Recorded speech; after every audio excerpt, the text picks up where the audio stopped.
insan bazen unutuyor. Esmayı unutuyor insan. O cilveleri, esma ilahiyi imdada çağırmayı unutuyor insan. Ne yapıyorsunuz? Görmek için basar esmasını, basir esmasını imdada çağırıyorsunuz. Canınız gırtlağınıza geliyor da sabur esmasını imdada çağırıyorsunuz. Medet diyorsunuz, imdada çağırıyorsunuz. İşitmek için sem'i esmasını imdada çağırıyorsunuz. Alim esmasını imdada çağırıyorsunuz kendi cehaletlerinizden kurtulmak için. Kerim esmasını imdada çağırıyorsunuz kendi yoksunluklarınızdan, yoksulluklarınızdan kurtulmak için. Ama insan unutuyor. Ne yapıyor unutup? Gaflete dalıyor. Ne yapıyor unutup? Esbab dairesinin ülfetiyle yaşamaya başlıyor. Gafleti en çok dünyevi meşguliyetler insanı suyun insanı kendi derinliklerine çektiği gibi bir girdabın kendi içerisine çektiği gibi kendi içerisine çekmeye başlıyor. Hani Allah Kur'an-ı Kerim'de salat-ı vusta'ya devam edin diyor ya, ikindi namazına salat-ı vusta.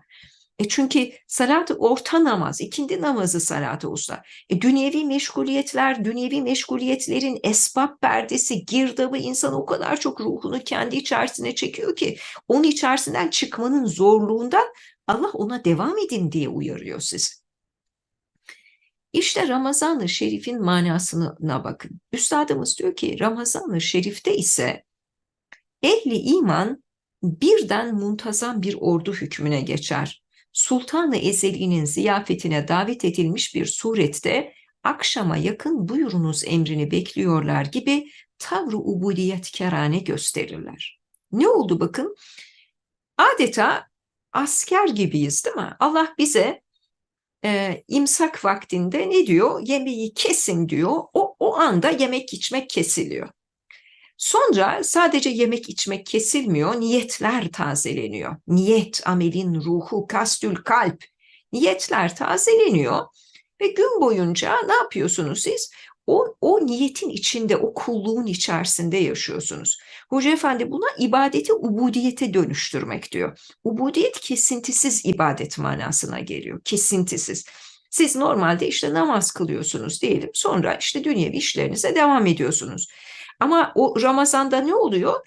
Oruç sizi kesintisiz bir ibadetin içerisine sokuyor ve ibadetlerinizi ubudiyete dönüştürüyor. Ubudiyet aynı zamanda ibadeti fıtrata mal etmek. Adeta Hoca Efendi'nin sürekli zikrettiği gibi oruçlaşmak demek, Ramazanlaşmak demek. Ramazanlaşırken diyor ya Hoca Efendi, Ramazanlaşıyorsunuz. Yani bir ibadet sizi kendi rengine, kendi manasına boyuyor, kendi içinde harmanlıyor. Siz o oluyorsunuz, orucun kendisi oluyorsunuz, namazın kendisi oluyorsunuz. Ve böyle bir iklimin içerisinde sadece siz değil, bütün alemi İslam, bütün Müslümanlar adeta muntazam bir ordu haline geliyorlar ve ne oluyor? Bakın iftar vakti geldiğinde neyi bekliyorsunuz iftar vaktinde? Müsaadeyi bekliyorsunuz. Allah'tan müsaadeyi. Ye emrini bekliyorsunuz. Yiyebilirsiniz müsaadesini bekliyorsunuz. Ve işte o bekleyiş size şunu fark ettiriyor. Sair vakitlerde esbab perdesi arkasında, gaflet perdesi arkasında size saklanan saltanat-ı rububiyeti size aşikar hale getiriyor. Yani şunu görüyorsunuz, kimin sofrasında olduğunuzu görüyorsunuz. Gördüğünüz şey o. Kimin sofrasına oturuyorsunuz? Ayşe'nin, Fatma'nın sofrasına değil, onun sofrasına oturuyorsunuz. Sultan-ı Ezeli'nin ziyafetine davetlisiniz aslında, bunu okuyorsunuz. Neydi? Bütün mana bu. Kulluk manası bu. Allah kainatı yaratıyor. Bir sofrayı nimet tarzında tanzim ediyor ve sizi kendi nimet sofralarına davet ediyor. Siz o nimet sofralarının misafirisiniz. Görmediğiniz bu. Gaflet perdesiyle sizden saklanan bu. Ramazanda da açılan bu. O yüzden bir uhrevi, bir ledünni tavra bürünüyorsunuz. Yani bir rüzgar esiyor ruhunuza. Bir ağırlık çöküyor üzerinize. Üzerinize böyle tatlı bir mana, bir yumuşaklık çöküveriyor. Ben bakıyorum da öyle tatlı geliyor ki o da rızık. Bir iftar sofrasına oturmuş olan kardeşlerinizin simalarını seyretmek de size bir rızık. O da bir rızık. Belki rızıkların en büyüklerinden bir tanesi. Şu simalar delili. Tevhidin en büyük delillerinden bir tanesi simalar delilidir. İnanmış olan insanların yüzünde okuduğunuz manalardır. Ne oluyor? O sofraya oturuyorsunuz, seyredin. O insanların ruhlarına çöken, hallerine çöken yumuşaklığı, tatlılığı, nuru, insan ifadeleri bile, yüz ifadeleri bile bambaşka oluyor. Öyle uhrevi, öyle ledünni bir manaya bürünüyor ki simalar. O simaları seyredin iftar sofralarında. O da rızık. O da rızık.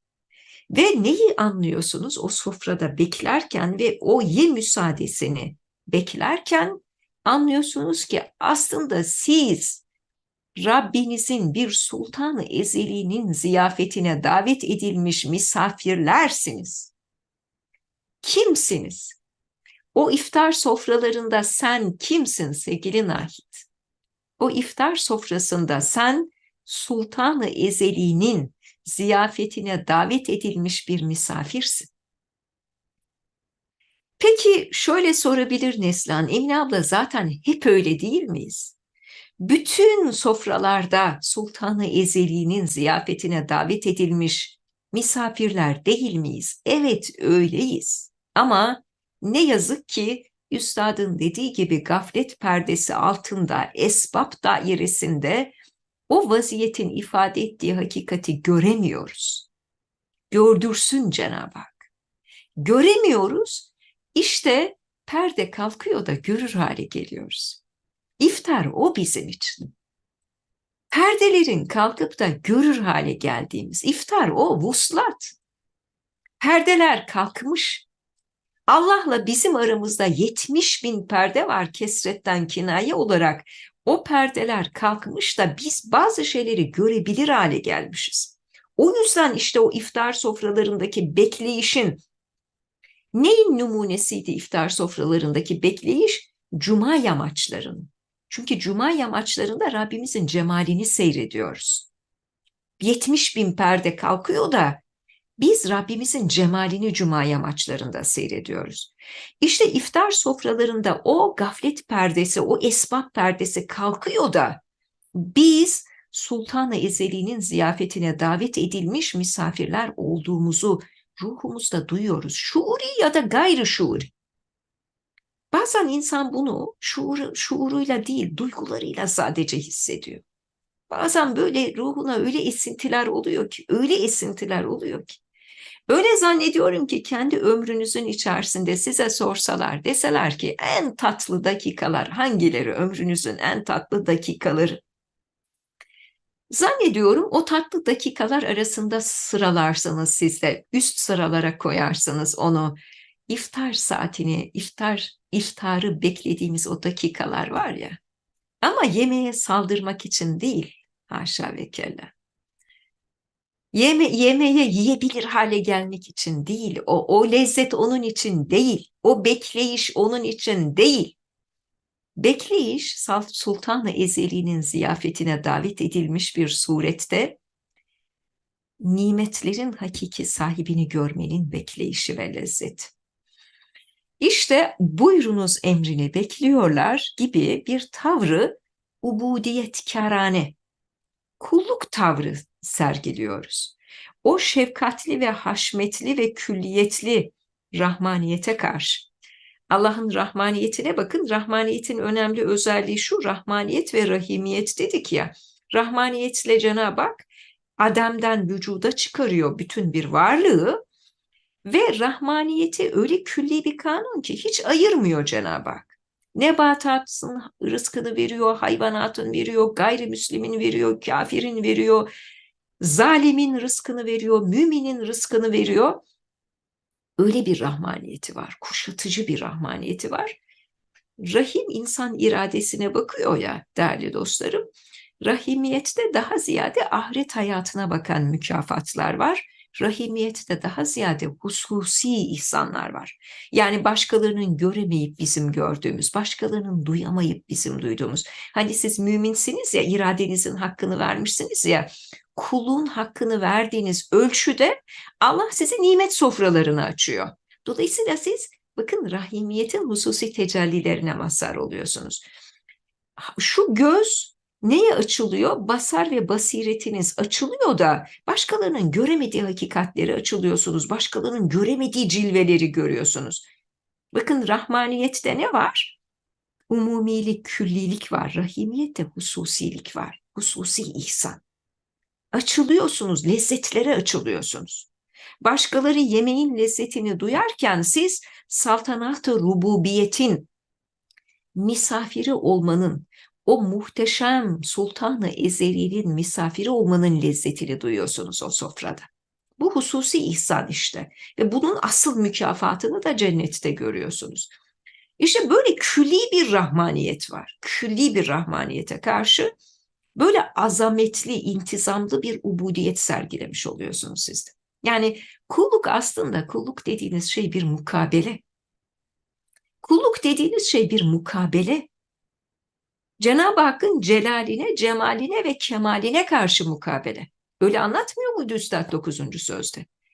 Cenab-ı Hakk'ın cemaline karşı elhamdülillah mukabelesi.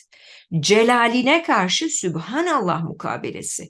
Kemaline karşı Allahu Ekber mukabelesi. İşte bu oruç da bu, iftar da bu. Allahu Ekber. Allahu Ekberlerle açıyorsunuz orucunuzu. Cenab-ı Hakk'ın kemaline karşı bir kulluk mukabelesi. Cenab-ı Hakk'ın nimetlerini önünüze serdiği nimetlere karşı bir şükür mukabelesi. Ve açsınız ya, açlıktan kaynaklanan o takatsizliği bedeninizde duyuyorsunuz ya, kendi aczinizi, fakrınızı iliklerinize kadar hissediyor oluşunuza mukabil Cenab-ı Hakk'ın celaline karşı Sübhanallah mukabelesi. Bu kulluk bir mukabele. Ama kulluk bir mukabele ise böyle haşmetli bir rububiyete karşı külliyetli bir kullukla karşılık vermek gerekiyor, öyle değil mi? Böyle haşmetli bir rububiyete karşı sönük, isteksiz, sönük, cansız bir kullukla mukabele edilir mi hiç? Şuursuz bir kullukla mukabele edilir mi hiç? Böyle haşmetli bir rububiyete karşı, böyle külliyetli bir rahmaniyete karşı, önünüze serilmiş nimet sofralarına karşı, Allah'ın yerden gökten yağdırdığı lütuflara karşı. Ne olması gerekiyor? Sizin de çok geniş, çok vüsatli, çok canlı, çok dinamik, çok intizamlı bir kulluk ortaya koymanız gerekiyor. Ve bunu tek başınıza koymuyorsunuz. Bakın bütün alemi İslam'la beraber. İşte Ramazan şairden ya, size de hatırlatıyor ve kalbinize Allah'a karşı saygı duygusu uyandırıyor. Nafile oruç tutarken ben oruç tutuyorum ama bilmiyorum başka kim oruçlu diye. Oysa Ramazan-ı Şerif'te biliyorum ki bütün alemi İslam oruçlu. Haşmetli. Biliyorum ki hepsi iftar sofralarında Rabbinin buyurunuz emrini bekliyorlar. Ne oluyor? Bakın kalbim haşyetle, saygı hissiyle doluyor. Ve intizamlı bir kulluk sergiliyoruz. Ne yazık değerli dostlarım, alemi İslam kullukta intizamlı bir görüntü uzun zamandır, 3 asırdır diyor Bediüzzaman Hazretleri, çok da sergileyemiyoruz. Hacdaki duruma bakın, hani Hacerül Esved'i öpecek de insanlar nasıl birbirlerini ezdiklerine şahitlik ediyorsunuz. Bir kuyrukta bir sıra beklenecek de nasıl birbirlerinin hukukuna riayet etmediklerine şahitlik ediyorsunuz. Oysa Ramazan-ı Şerif geldiğinde intizamlı bir ubudiyete şahitlik edebiliyorsunuz. Ne yapıyorsunuz Ramazan-ı Şerif geldiğinde? Bakıyorsunuz ki herkes iftar sofralarında, herkes buyurunuz emrini bekliyor. Büyük bir ordu gibi, intizamlı bir ordu gibi, azametli bir ordu gibi. Öyle mukabele, intizamlı. Bu çok çok önemli, bakın, intizamlı bir ubudiyet. Namazda saflarınızı sık ve düzgün tutun diye uyarı yapıyorlar ya size namazda. Saflarınızı sık ve intizamlı, düzgün tutun. Çünkü Allah ne istiyor sizden? İntizamlı bir ubudiyet istiyor. Hanefi mezhebinde İmam okurken ne yapıyorsunuz siz? İmam sureleri okuyor. Cehri de okusa, hafi de okusa siz susup imamı dinliyorsunuz. Niye? İntizamlı bir ubudiyet. Diyor ki Bediüzzaman Hazretleri, o imam sizin adınıza, sizi temsilen huzuru ilahide okuyor çünkü. Sizin adınıza okuyor. Sizin kuracağınız cümleleri sizin adınıza dillendiriyor huzuru ilahide. Bakın hep intizamlı bir ubudiyet istiyor Allah sizden.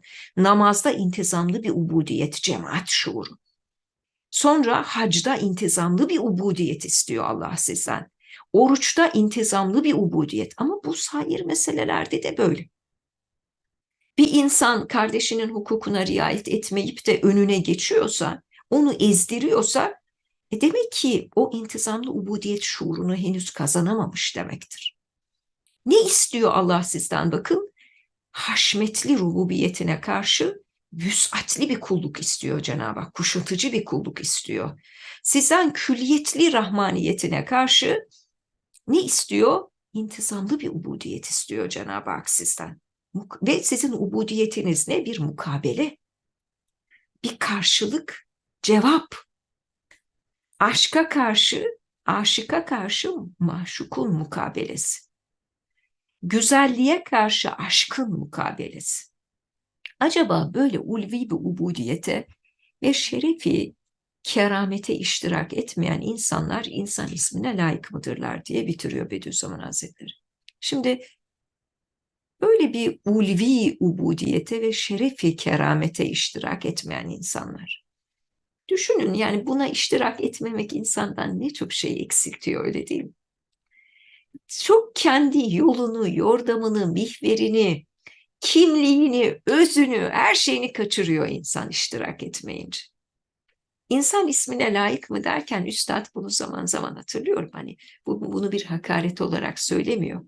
İnsan mahiyetinin kaçırılması, insanın kendi özünden uzaklaşması, kendi kimliğini inşa edememesi söz konusu oluyor. Çünkü ledünni mahiyet böyle inşa oluyor. Kimlik, ruh heykeli böyle yontuluyor. Şimdi yontulmamış bir mermere heykel diyor musunuz? Yontulmamış bir mermere. Ne olması gerekiyor? Onu ince ince, nakış nakış yontmanız gerekiyor. Ruh da öyle bir şey zaten. Evet, birinci nükte böyleydi değerli dostlarım.